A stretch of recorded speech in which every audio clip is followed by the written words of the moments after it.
நமசூர்யாய சோமாய மங்களாய புதாயச குரு சுக்ர சனிபியச ராகவே கேதுவே நமக.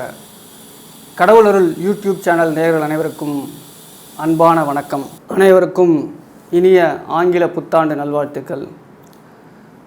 1/1/2024 திங்கட்கிழமை அன்னைக்கு புத்தாண்டு பிறக்க போகுது. இந்த புத்தாண்டில்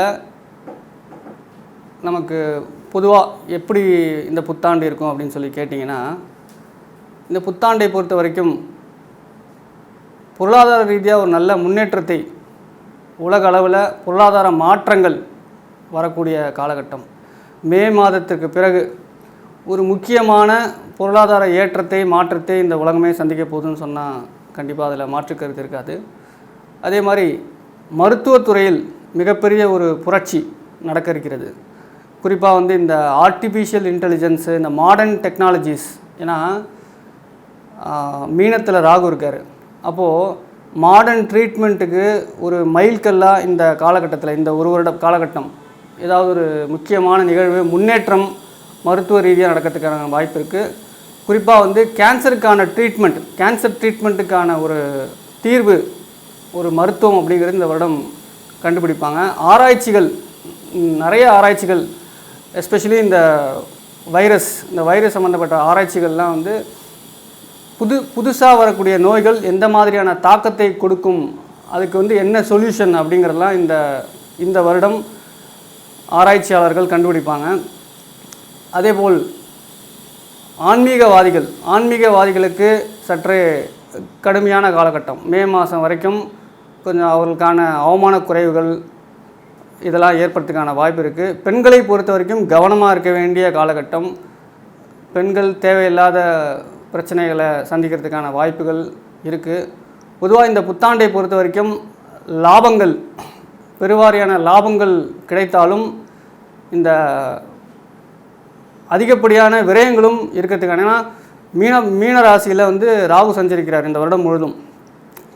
அப்போ விரயங்கள், தேவையில்லாத மனக்குழப்பங்கள், சஞ்சலங்கள், விரயங்கள், நீர்நிலைகள்லாம் மிகுதியாக நிரம்பி வடிகிறதுக்கான வாய்ப்புகள் இந்த காலகட்டத்தில், இந்த ஒரு வருடம் நல்ல மழைகள்லாம் இருக்கிறதுக்கான வாய்ப்பு கண்டிப்பாக இருக்குது. ஏன்னா சனி பகவான் கும்பத்தில் இருக்கார். இப்போது கும்பத்திலேருந்து மீனத்துக்கு வரப்போகிறார். அங்கே ஏற்கனவே மீனத்தில் ராகு சஞ்சரிக்கிறார். இப்போ சனி ராகு சேர்க்கை, நீர் கிரகங்கள், அதுவும் மோட்ச ராசி மீனம் அப்படிங்கும்போது நல்லா மழை பெஞ்சு நீர்நிலைகள்லாம் நிரம்பி நல்ல ஒரு விவசாயம் செய்யும் பெருமக்களுக்கு நல்ல ஒரு மாற்றத்தை தரக்கூடிய காலகட்டம். தை மாதத்துக்கு அப்புறம் அருமையாக இருக்கும். விவசாயிகள்லாம் மகிழ்ச்சி வெள்ளத்தில் திளைப்பர், அது மாதிரியான ஒரு நிலை. அதேபோல் இந்த மருத்துவத்துறையில் முக்கியமான நிகழ்வு, செலிப்ரிட்டிஸ் ஏதாவது இறக்கிறதுக்கான வாய்ப்பு, மரணங்கள் சம்பவிக்கிறதுக்கு, அதாவது ஒரு சினிமா துறையோ இல்லை பாடகத்துறையோ இல்லை வேறு ஏதாவது உயர் பதவியில் உயர் அந்தஸ்தில் இருக்கக்கூடிய பிரபலங்கள் அவருடைய இறப்பு, மரணம் அப்படிங்கிறதெல்லாம் இந்த 2024 வருடம் மே மாதத்திற்கு பிறகு நிகழ்த்துக்கான வாய்ப்பு இருக்குது. பொதுவாக இந்த 2024 வருடம் எல்லாருக்குமே ஜென்ரலாக ஒரு நல்ல ஒரு மாற்றத்தை தரும். இந்த வருடம் வெள்ளங்கள், அதாவது எப்போ மழை பெய்யணுமோ அப்போ மழை பெய்யாமல் சித்திரை மாதத்துலலாம் மழை பெய்யறதுக்கான வாய்ப்புகள்லாம் இருக்குது. இப்போது ஒவ்வொரு ராசிக்கும் மேஷம் முதல் மீனம் வரை புத்தாண்டு எந்தெந்த மாதிரியான பலன்களை நாம் பெறப்போகிறோம், 2024 வருடம் எப்படி இருக்குங்கிறத நம்ம பார்க்க போகிறோம். மகர ராசி நேயர்கள் பொதுவாகவே தொழில் சிந்தனை, தொழில் செயல், தொழில் இருக்கிறது. இது அவங்களுடைய இயற்கை கர்மஸ்தானம். மகரம் கர்மஸ்தானம். அப்போது கர்மானா தொழில், கர்மகாரகன் சனி பகவான் இப்போது ராசிக்கு 2ஆம் இடத்தில் சஞ்சரிக்கிறார்.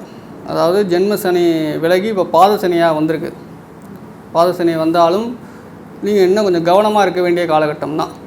இப்போது இந்த 2.5 வருட காலகட்டம் நீங்கள் செய்ய வேண்டியது என்னென்னா, பேச்சை குறைக்க வேண்டும்.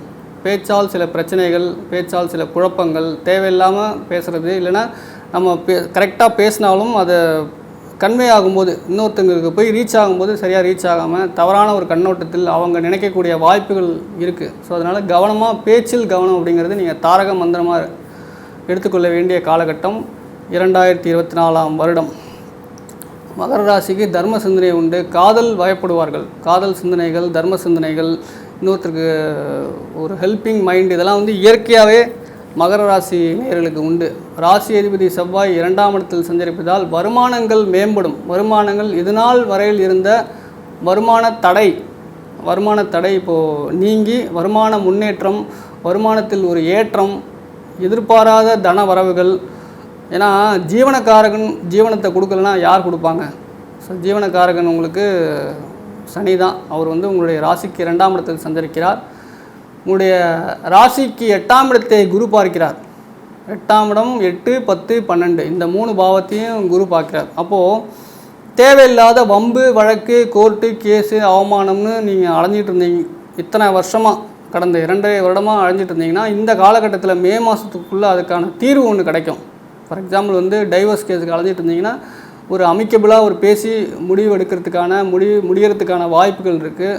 அதே மாதிரி உங்களுடைய கர்மஸ்தானத்தை குரு பகவான் பார்ப்பதனால் தொழில் மேம்பாடு, தொழில் முன்னேற்றங்கிறது தையிலிருந்து சித்திரைக்குள்ளே வரத்துக்கான வாய்ப்பு உண்டு. அடுத்தபடியாக மே மாதத்தில் வரக்கூடிய குரு பயிற்சி உங்களுடைய ராசிக்கு 9ஆம் இடத்தை பார்க்கிறார். அப்போது ஒரு பிரச்சனையை தாண்டி ஒரு நன்மை அப்படிங்கிறது மே மாதத்துக்கு அப்புறம் இருக்குது.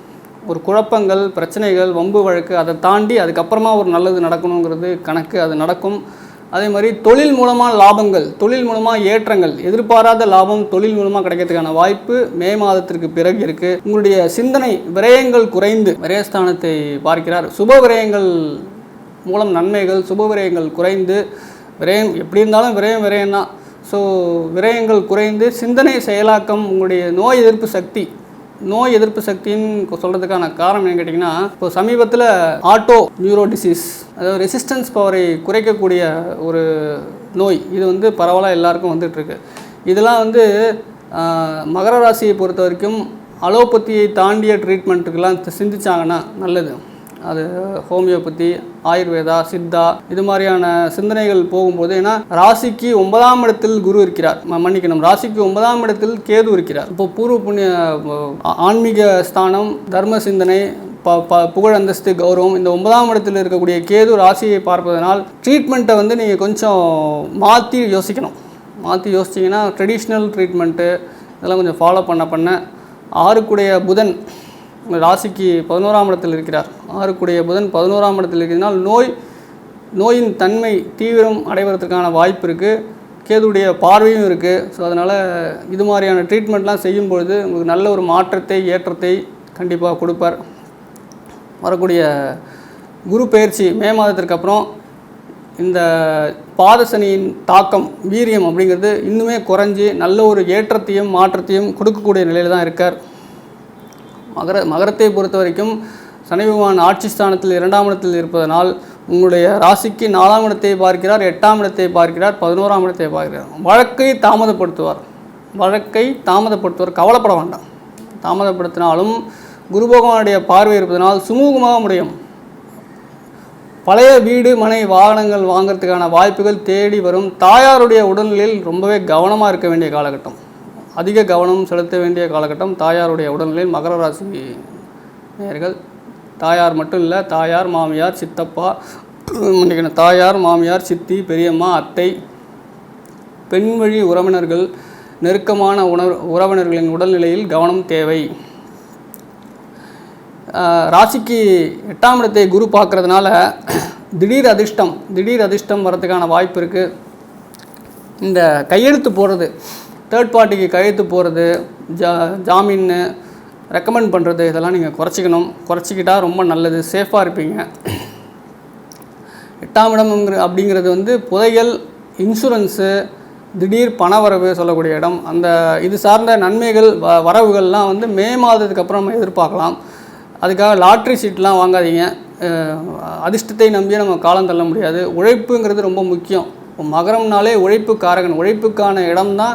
ஏன்னா உழைப்புங்கிறது இயற்கையாகவே மகர ராசிக்காரர்களுக்கு பிடிக்கும். ஸோ அந்த பாதசனி நடந்துகிட்டு இருக்கிறதுனால உழைக்கிற பட்சத்தில் சனியுடைய வீரியம், சனியுடைய கர்மா, கெட்ட கர்மாவுடைய வீரியம் குறையும். கண்டிப்பாக சஞ்சிதம், பிராப்தம், ஆகாமியம், இது 3மே வந்து நம்மளுடைய கர்மாக்கள். சஞ்சிதம்ங்கிறது முன்னோர் வழி கர்மா, பிராப்தங்கிறது முன்னோர் வழி கர்மா, முன்ஜென்ம கர்மா, ஆகாமிய கர்மாங்கிறது இந்த ஜென்மத்தில் என்ன கர்மா செஞ்சோமோ செய்ய போகிறோமோ அதுதான் ஆகாமியம். ஆகாமிய கர்மா தான் நம்முடைய தசாபுக்தியை குறிக்கும். தசாபுக்தியை கொண்டு ஜனனகால ராசி கட்டத்தை பொறுத்து நம்முடைய பலாபலன்களை நிர்ணயிக்க வேண்டும். கோச்சார பலன்கள் இப்போ மகர ராசிக்கு கும்பராசிக்குன்னு சொல்கிறதெல்லாம் வந்து பொது பலன்கள். இந்த பொது பலன்களை தாண்டி நம்மளுடைய கட்டம் என்ன சொல்லுது, நம்முடைய கட்டத்தில் என்ன தசாபுக்தி நடந்துகிட்ருக்கு, நமக்கு என்ன லக்னம், நம்முடைய 10ஆம் பாவம், நம்முடைய தொழில் பாவம் என்ன, நம்முடைய கலத்திர பாவம் என்னங்கிறத நம்ம தெரிஞ்சுக்கிட்டு அதன் மூலமாக பலன்களை அறிந்து கொண்டு சொல்வது தான் ஜோதிடரின் கடமை. ஜோதிடர் வந்து அனுமானிக்க தான் முடியும். தீர்மானம் செய்கிறது தெய்வம் தான். தெய்வத்தை மீறிய காரியம் எதுவுமே இல்லை. அவனின்றி ஒரு அணுவும் அசையாதுங்கிற மனநிலைக்கு வரணும். பாதசனி முடிகிற வரைக்கும் மகர ராசிக்காரர்கள் நடக்கிறது நடக்கட்டும், அக்செப்டன்ஸ் மூட் அப்படிங்கிறது ஒரு தாரக மந்திரமாக கொண்டு போகணும். எதுவுமே வந்து நம்மளாக ஒரு முயற்சி எடுக்கிறத விட அதுவாக நடக்கிற விஷயம் நல்லதாகவே நடக்கும். எப்போ நம்மளாக எடுக்கிற முயற்சி எல்லாமே வந்து கர்மாவை சேர்க்கும். தானாக நடக்கும் விஷயம் எல்லாமே கர்மா கழியும். கர்மா கழிக்கிறதுக்கு தான் பார்க்கணும். பிறந்தாச்சு எப்படி கர்மாவை கழிக்கணுங்கிறத பார்த்தீங்கன்னா, கர்மாவை பற்றி நான் பேசுறதுக்கான காரணம் மகரம் வந்து கர்மஸ்தானம், கர்மபாவம், காலபுருஷத்தில் 10ஆம் இடம் மகரம். அதை கர்மா என்னங்கிறத, கர்மாவை கழிக்கிறத மகரத்தை தாண்டிய வேறு எந்த ஒரு நபராலும் மகர ராசி நேயர்களுக்கு கர்மாவை கழிக்க வேண்டியதான் அவங்களுடைய பிறப்பே. அப்படிப்பட்ட கர்மகாரகன் சனி பகவான் ஜீவனத்தை கொடுக்க போகிறார், வருமானத்தை கொடுக்க போகிறார், வருமானம் மூலம் ஏற்றத்தை கொடுக்க போகிறார். அதெல்லாம் இந்த 2024ஆம் வருடம் கண்டிப்பாக நடக்கும். கொஞ்சம் பொறுமையாக இருங்க, நிதானமாக இருங்க. எவ்வளவோ பார்த்தாச்சு, இன்னும் 2.5 வருஷம்தான். வரக்கூடிய காலகட்டம் கடந்த காலங்களை விட நல்லதொரு மாற்றத்தையும் ஏற்றத்தையும் கண்டிப்பாக மகர ராசிக்காரர்களுக்கு சனி பகவான் கொடுப்பார். குருவுடைய பார்வை கூட வரக்கூடிய மே மாதத்துக்கு பிறகு உங்களுடைய ராசிக்கு 9ஆம் இடத்தை பார்க்கிறார். 11ஆம் இடத்தை லாபங்கள் மிகுதிப்படும். நெடுந்தூர பயணம், வெளிநாட்டுக்கு போகிறவங்களுடைய முயற்சிகள்லாம் மே மாதத்துக்கு அப்புறமா கண்டிப்பாக நடக்கும். எதிர்பாராத தனவரவுகள், சிந்தனை முன்னேற்றம், சிந்தனையில் ஒரு தெளிவு, இதெல்லாம் வந்து நடக்கும். ராசிக்கு 8ஆம் இடத்தில் சந்திரன் சஞ்சரிக்கிறார் 2024ஆம் வருடம் தொடங்கும் காலகட்டத்தில். அப்போது உங்களுடைய சிந்தனையில் தெளிவு வேண்டும். எதுவுமே வந்து தீர ஆலோசித்து ஆராய்ந்து ஒரு முடிவெடுக்க வேண்டும். ராசிக்கு 3ஆம் இடத்தில் ராகு சந்திரிக்கிறார். தேவையில்லாத ஆசைகளை குறைத்து கொள்ள வேண்டும். அபிலாஷைன்னு சொல்லக்கூடிய 3ஆம் இடத்தில் ராகு சஞ்சரிக்கிறார். சகோதரரின் உடல்நிலையில் கவனம் தேவை. சகோதரருக்கு நீங்கள் ஹெல்ப் பண்ணுவீங்க, அவரால் உங்களுக்கு ஹெல்ப் கிடைக்கும். இதெல்லாம் இந்த காலகட்டத்தில் நடக்கும். 3ஆம் இடத்தில் இருக்கக்கூடிய ராகு உங்களுடைய ஆசைகளை மிகுதிப்படுத்தி கொடுப்பார். இன்னும் வேணும்னு சொல்ல ஒரு ஒரு ஒரு தாக்கத்தை, ஏக்கத்தை கொடுக்கக்கூடிய ஸ்தானத்தில் ராகு இருக்கிறார் இந்த வருடம் முழுதும். கொஞ்சம் ஆசைகளை கட்டுப்படுத்தி கொள்ள வேண்டும். உங்களுடைய சிந்தனையில் தெளிவு வேண்டும். பொறுமையாக இருங்க, நிதானமாக இருங்க. 2024ஆம் வருடம் மிக ஒரு நல்ல அனுபவத்தையும் மாற்றத்தையும் வருமானத்தில் ஏற்றத்தையும் கொடுக்கக்கூடிய காலகட்டம் 2024ஆம் வருடம். கடவுள் அருள் டிவியை பார்த்தமைக்கு நன்றிகள். மேலும் இது போன்ற தகவல்களை தெரிந்து கொள்ள கடவுள் அருள் டிவியை சப்ஸ்கிரைப் செய்யுங்கள். மறக்காமல் பெல் ஐக்கானை கிளிக் செய்யுங்கள்.